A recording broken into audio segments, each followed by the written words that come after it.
Bagamat wala itong oyster sauce, naitawid ko naman siyang nailuto. Super yummy and tasty! Wow! Sabi nga sa kasabihan, kapag gusto mo, may paraan.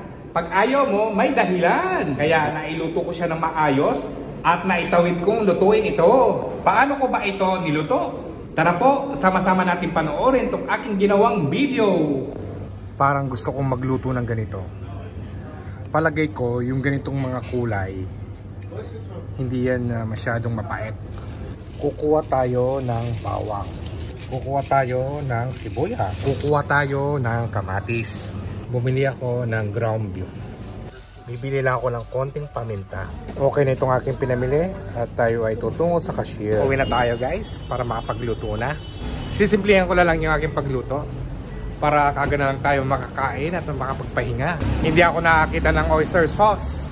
Naku, gagamit na lang ako ng ng konting toyo. Anong magagawa natin? Didiskartihin na lang natin sa pagluto. Yung matarik na daanan, dinadaanan ko. For sure, may tao na nakakamiss pag dumadaan dito. Ito guys, nandito na. Lapit na ako sa aking bahay. Sira pa yung elevator namin, kaya kailangan magdaanan na lang. Ay nako, pagod na naman. Suko dito sa hagdan. Isang linggo ng ganito to eh. Hiningal talaga ako. Andito na sa bahay. Nandito na. Ay, napagod ako sa hagdan. Magbibis muna ako. Tapos tayo ay magluluto na. Kaya guys, dyan muna po kayo ha. Our ulam for today. Alam na this.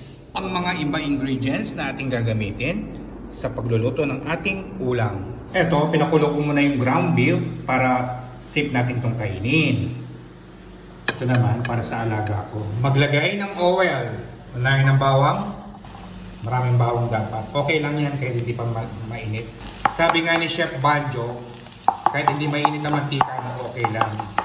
Maluluto din yan.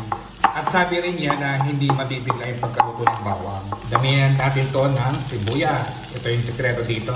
Lutuin natin ito ng mabuti. Siyempre atin itong takpan para maluto ang ginisa. Sunod na natin yung kamatis.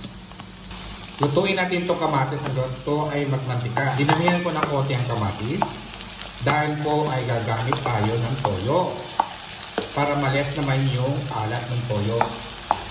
Para maluto yung kamatis kagad. Atin itong dunutin ng ganito para lumabas ang lasa ng kamatis. Medyo nagmamantika na siya isunod na natin itong toyo. Once na gumamit po ako ng toyo, hindi na po ako gagamit ng asin. Konti lang ha. Kaya po ako gumamit ng toyo dahil wala pong oyster sauce sa tindahan. Kaya ako inuna yung toyo para kaagad mabawasan yung alat niya. Tinikman ko na ito, panalo. Swak yung kanyang timpla. Ilalagay na natin itong ground beef na ating pinakulo.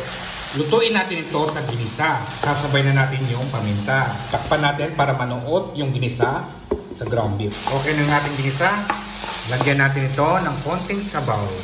I-low fire muna natin siya. Isusunod na natin itong mapalaya. Huwag natin itong halu-haluin para hindi pumait. Atin itong takpan at lutuin lang natin ito for about 3 to 4 minutes. At lakasan na natin yung apoy. Kapag nakita nyo nang umuusok na ganyan, hudyat ito na luto ng ating gulay. 3 minutes lang pala ito. Atin itong halu-haluhin.